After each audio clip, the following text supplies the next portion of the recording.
Good morning and welcome to Daily Red Devil for all of your latest Manchester United transfer news and talk. And as always, we're back with another massive show to bring you all this morning. But before we jump into that, please do smash a like on the video. Let's try and see 500 likes on today's video. And please do subscribe to the channel, bottom right-hand corner. Get involved. We're live every single day at 8:30 a.m. and 6 p.m. So do get involved. On the show this morning, it is the morning here in the UK. On the show this morning, we will be discussing the stories coming out saying that apparently Manchester United are looking at a new striker in the January transfer window. We'll be giving you all of the names of the people we've been linked to. Obviously, I'll be giving you my opinion on whether I think this is actually realistic or whether it's just the Glazers trying to, create spin. We'll be talking about that. We'll also be talking a little bit about Ten Hag crisis talks. There's a couple of journalists this morning saying that apparently Manchester United will be holding talks. The players will be specifically talking to the manager. All sorts of things are happening today at Carrington, so we'll be talking about that. We'll also be talking a little bit about the director of football. It looks like that is getting closer and closer to being completed. Also talking a bit about the takeover. Lots and lots to get into on the show this morning. As always, do get involved in the comment section, get involved in the live chat. Let me know your thoughts on everything we discuss on today's show. I do try and make it as interactive as possible. Now, I wanted to start the show off with some positivity because I think, you know what, there's been so much negativity around at the moment, and a little bit of positive is a good way to start a Friday morning. So let's go with this story. There's a couple of people this morning reporting that Luke Shaw is expected to be back from injury within the next couple of weeks. Now, that is amazing. It really, really is, because Reguilón, let's be honest, he looked all right, didn't he, in the first couple of games, but I think he's pretty average, to be honest. I think Luke Shaw is a good player. I do. I don't think he's world class, but I think he's good. I think he's levels above Reguilón. I think he's levels above Dalot. I think defensively, he's maybe not as good as Wan-Bissaka, but obviously going forward, Luke Shaw is elite. He is. And I think he really, really complements Marcus Rashford. And I think, it can't just be a coincidence that Rashford had his best season last year when Luke Shaw was also playing well. You stick Reguilón in there, and the left side of our midfield, the left side of our team just looks completely lost, doesn't it? So really, really happy that Luke Shaw will be back, which will obviously then mean that Luke Shaw will be at left back. Wan-Bissaka's obviously back as well now, so he'll be at right back. You'd hope that Raphael Varane will be playing, but it looks like Ten Hag seems to have fallen out with him. We'll talk about that in a minute. Obviously, Martinez is still going to be out for 2 or 3 months, so we don't expect to see him for a while. But in the next couple of weeks, we could have 3 of our best defenders back. So it could be Luke Shaw. I would imagine it'd be Luke Shaw, Varane, Harry Maguire, and Wan-Bissaka. So we're slowly starting to get back to normality. And the thing you have to all remember is, right, last season, our defence was very, very solid. We got the most clean sheets in the Premier League, and that was built on a defence of Luke Shaw, Martinez, Varane, and Wan-Bissaka. That was our defence in the Premier League. That was what got us all of those clean sheets. I don't think we've started that defence once this season, have we? Maybe the first game of the season, potentially, but obviously, Martinez got injured very quickly. Varane got injured very quickly. Luke Shaw got injured very quickly. Do you see where I'm going with this? Like, we all got injured super, super quickly, didn't we? All of our players. And I saw a stat earlier on today, right? Apparently Manchester United in the Premier League have played 10 different defensive combinations this season. 10. I mean, that's absolutely crazy, isn't it? They haven't played the same defence for more than 1 game in a row. It's been, Johnny Evans and Maguire, Maguire and Lindelof and Varane, Reguilón at left back, Dalot at left back. Like, it's crazy. It is. And I know I'm not making excuses for Erik ten Hag here. I'm just trying to, raise a bit of awareness that although we're playing terribly, last season, our whole season was built on that defence. It was built on our defence. It was built on counter-attacking, and it was built on moments of magic. This season, we've got no defence. The moments of magic have gone, and we can't even counter-attack. So, I'm still in the stance that getting rid of Erik ten Hag is the wrong decision. But of course, we will talk about that in a little bit. I obviously did just want to bring that bit of positivity into the show because I know some of you are feeling absolutely miserable at the moment, and I hear you. I just think that my bit of advice to you is, like, if football is getting too much, I saw somebody in the chat say something along these lines a minute ago, and I'll read it out actually. If football's getting too much, if it's affecting your mental health, just try and take a switch off from it for a bit. You're not going to miss anything. It's probably only going to get worse from here. So if you are really, really struggling, obviously stop watching the channel, stop watching other channels. If that's what you need to do, then go and do that. I 100% I understand what people are going through mentally outside of football. And if this is just the icing on the cake and it's too much for you, take some time away from it. It's so toxic at the moment. Obviously, the ownership situation. Every single time you go on Twitter, there's, I don't know, the talk sports of the world just spreading all of this toxicity. And that's why channels like this are formed, where we can come and we can have conversation. I have no agenda. I'm not going to sit here and scream at the camera to try and get clicks and likes just to, cause a bit of an uproar. You're just going to get my honest opinion. Sometimes my opinions will be right. Sometimes they'll be wrong. And that's where this community has been built on. But yeah, if you are having trouble at the moment, please do just take some time away. I wanted to highlight this comment really, really quickly. So this is coming from Charlie, who is a regular member of the channel. And he has said, "Hi, Kieran and chat. I will be taking some time away from the saga that is going on with Man United. It's not doing my mental health issues any good whatsoever. Keep up the great work buddy." And honestly, I really appreciate that. Thanks for letting us know. And if there's anybody else who feels they're in that similar situation, then obviously I completely understand. We're not going to be going anywhere. So, if come back at some point, hopefully. But yeah, I hope everyone is good. And I hope everyone is, what else we got?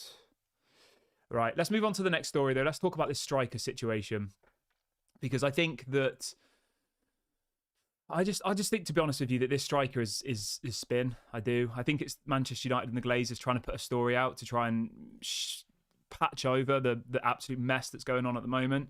But so the story's come out from a couple of journalists in the UK this morning, and they're reporting that Manchester United are now aiming to sign a second striker to support Rasmus Højlund in the January transfer window. I mean, in theory, that sounds great, and I agree with that. We should have got a second striker back in the summer. We should have, shouldn't we? Like, that should have been a priority. 2 strikers, a world-class midfielder, a defender. That should have been our priority. And we didn't really get any of that, did we? We got Amrabat, who, let's be honest, isn't world-class. We didn't get a centre-back. We got one striker who, let's be honest, we overpaid for. I think he's going to come good, but we did overpay for him massively. And we also got Onana, who, I'll be honest, again, I don't think we really needed. I think our transfers in the summer were the wrong ones. Mason Mount was a waste of money. I honestly think that Onana, at this point, was a waste of money last season. I think, you could have kept David De Gea. What do they say? If something works, don't break it or something, Yes, David De Gea was making mistakes, but we got the most clean sheets out of any team in the Premier League. Like, that can't just be a coincidence. Anyway, the story then goes on to say that Manchester United are now monitoring Ivan Toney's situation, while Taremi from Porto could also be a strong interest for Manchester United. It says United have also been heavily linked with Victor Osimhen. I mean, we're not going to get Victor Osimhen. I won't even bother talking about that. 150 million they want for him. No way on earth we're going to go anywhere near him. I don't think we'll get Toney either, to be honest. I think Toney will probably go to Arsenal, maybe to Chelsea.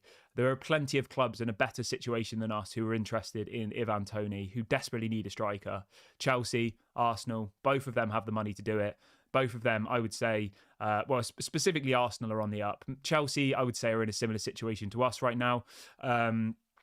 Whereas Taremi, I think he would be a solid option. I know he's just a short-term solution. I know he's not somebody who's going to be here for the next 10 years because I think he's 31 years of age. But he was the one in the summer who I said, Rasmus Højlund on his own is not going to be good enough. You need another striker. We need someone like Taremi. We need someone who's going to be available for about £20 million, 31 years of age. Obviously had a very, very good season for Porto last year in the Portuguese league. I'm just having a look how he's been doing this year.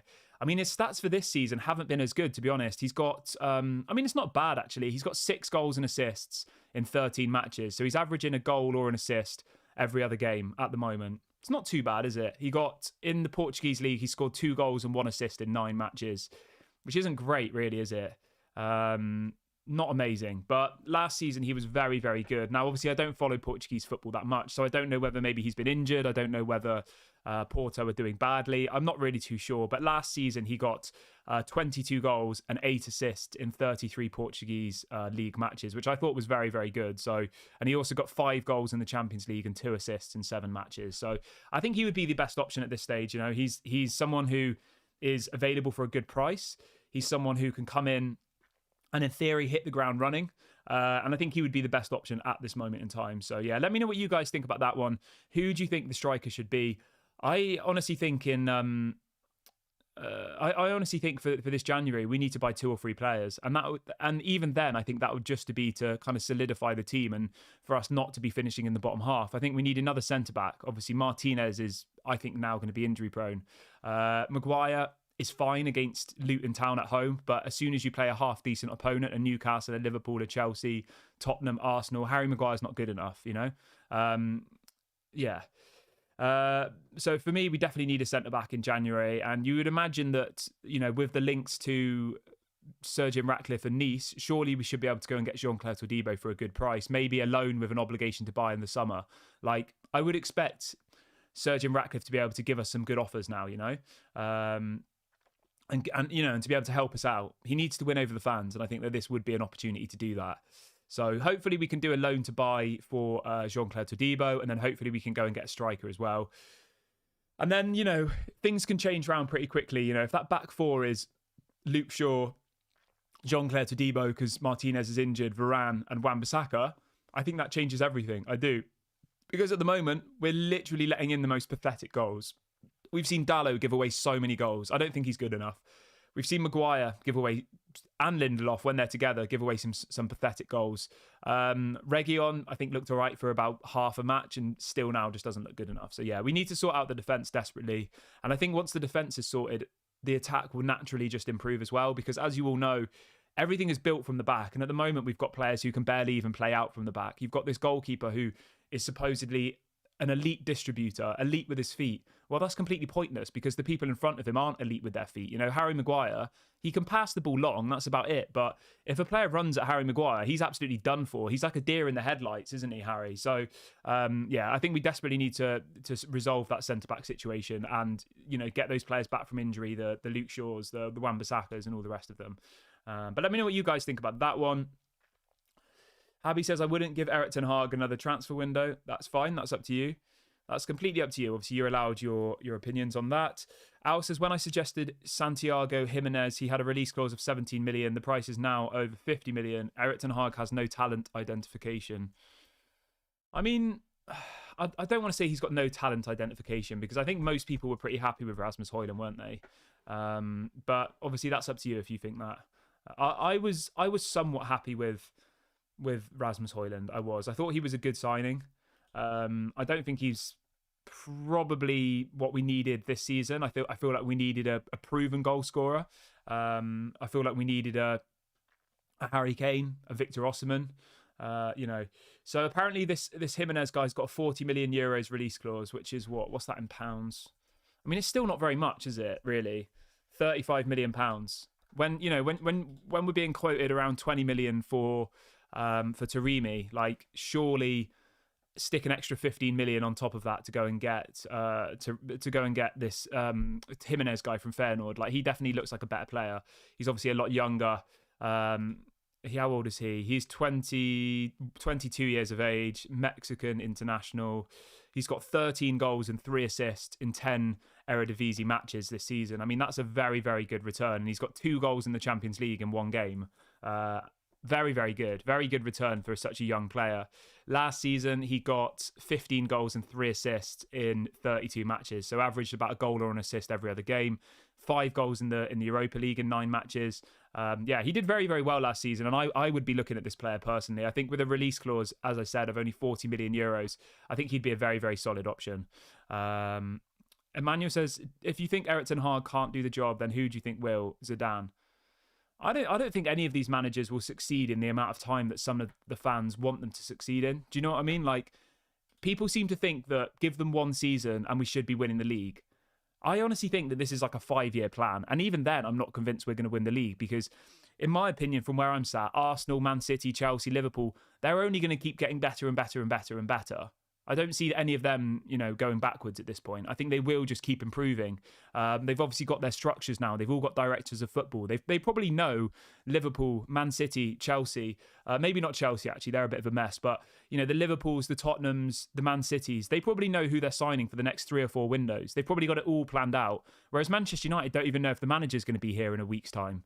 You know, they're probably more focused on whether to sack the manager, on what they need to do in the January transfer window. You know, lining up a sale for Maguire, lining up a sale for McTominay whilst his stock price is high. Those are the types of things that should be happening. Those are the types of stories we should be talking about, you know, that McTominay's being lined up for a January move. Manchester United are going to sign this player because of these reasons. You know, that those are the types of things, or even like Anthony Martial, like, Anthony Martial is going to leave in January and we're bringing in this striker. Like, nothing is being talked about any of that. It will be none of the players will want to leave. They're all getting paid stupid money and we'll be stuck with them all. And it's just the same over and over and over again. Julian says we should send Sancho on loan to Nice. I mean, that's quite a good idea, actually. I quite like that. Sancho to Nice, yeah. I mean, the thing is, though, with Sancho, right, we do want to get money for him. I don't really want to send him out for nothing. That seems a little bit pointless. But yeah, I mean, you probably could convince Sancho to go to Nice, couldn't you? They're top of the French league. Obviously, they've got some good players over at Nice now, don't they? They've got that Thuram guy. They've got... I know they had people like Ross Barkley and stuff, which I don't think really worked out, and like Schmeichel and people like that. But I don't know if those people are still there. I feel like they might have all left now. But yeah, let me know what you guys think about that. That's an interesting take, though. Thank you for whoever it was that said that in the chat. I think, yeah, that could be an interesting option to send Sancho to Nice if Sergeant Ratcliffe comes in. So let's move over to the director of football talk then, because this is... yeah, it's interesting. So the story coming up this morning says it has been communicated to Joel Glazer and Paul Mitchell that Paul Mitchell is the person Ineos would like to bring into Manchester United as the new sporting director. It says Ineos want the sporting director that they bring to Manchester United to make a lot of the major decisions at the club. They will set the playing style, the ethos, the philosophy, and they will have a manager who aligns with that. They will then recruit based on that. Paul Mitchell is the preferred option. I think Paul Mitchell would be a good option. I do. Obviously, he did very, very well at Southampton. He did very well at Tottenham when Mauricio Pochettino was there. He discovered people like Son, Ali, Trippier. He obviously was at Monaco for a bit then went over to Leipzig, discovered people like Nkunku, Konate, other people like that. Then he moved over to Monaco. He got people like Disasi, who I know a lot of people wanted in the summer, the centre-back. He got Balogun, who obviously was from Arsenal. He's done pretty well, you know, in his time as a director of football at different clubs. But I would say that he's probably one of the best options out there. My dream scenario would be him and Rangnick as the CEO. That would be unbelievable, because the thing you have to remember is Paul Mitchell and Rangnick worked together at Leipzig, so they already have an existing relationship. And I would be happy with this. I would. I think, you know, he has discovered enough good players over the last 10 years to warrant giving him the job. Even Mane at Southampton, he discovered, you know, Mane, Son, Trippier, Nkunku, Balogun, who was from Arsenal. Like, those are some good players, and they are all people that were brought in for a small amount of money and turned into, let's be honest, Mane was world-class in the Premier League. Son's world-class. Like, he's discovered some world-class talent. So, and he's from Manchester and all the rest of it. So it's, you know, it's got that link to the club, which I think is important for someone who is going to ultimately decide how Manchester United play for the next, well, in theory, forever, you know. Let's see what people are saying in the chat. Somebody says, do we really have any budget for January? Maybe we're dreaming of false hope now. The thing is, right, you say we don't have any budget, but they can just go and use the credit facility. So just like if you don't have any money at the end of the month, right, and you want to go and buy a new pair of shoes, what do? I mean, I wouldn't ever advise doing this, but it is available to you, isn't it? You could use your credit card.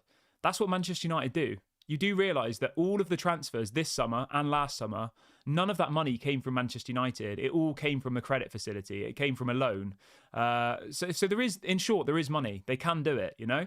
So when they say there's no money, there was no money before. They just used the credit card. So, yeah, they can use the company credit card is what I'm trying to say here. Leaf says Paul Mitchell is a favourite. We need him. Yeah.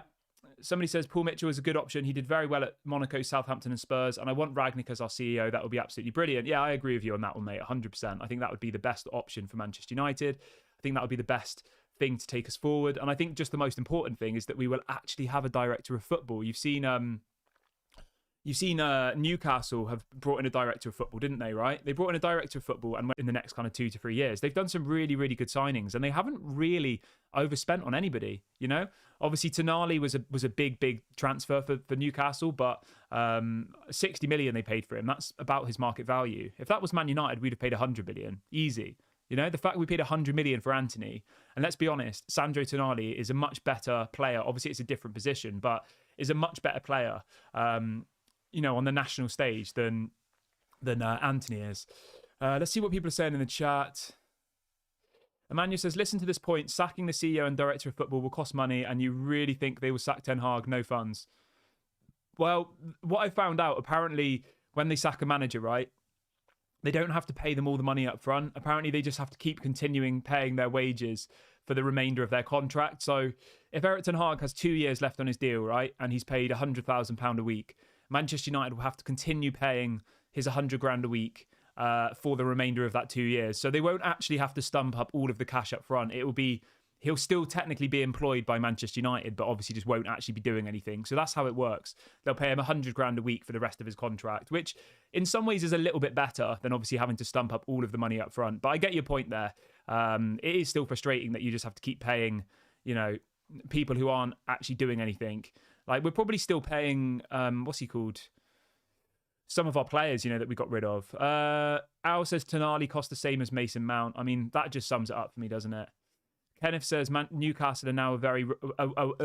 he says Newcastle are a well-run club now, unlike Manchester United. I mean, the crazy thing is, right, you go back 18 months, 2 years, Newcastle were literally on the brink of relegation. They get new owners, they get a director of football, they get a clear philosophy and a clear plan by the best in class, right? And now look where they are. They're levels above us after 2 years of being run properly. Like, yeah. Paul says it took 6 years to pay Moyes off. Yeah, there you go. See, I remember David Moyes was being paid for years and years and years after he left, because he was on some ridiculous contract, wasn't it? It was like a 5 or 6 year contract. But yeah, absolutely crazy. But I'm going to wrap the video up there, guys. Thanks to everyone who's joined me on the show this morning. Please do make sure to smash a like on the video. Give it the thumbs up before you leave. Please do subscribe to the channel, bottom right-hand corner. I will be back live later on today, so do make sure you hit the notification bell. Hope everyone has a nice day. I'll speak to you all a bit later. This has been Daily Red Devil. Speak soon.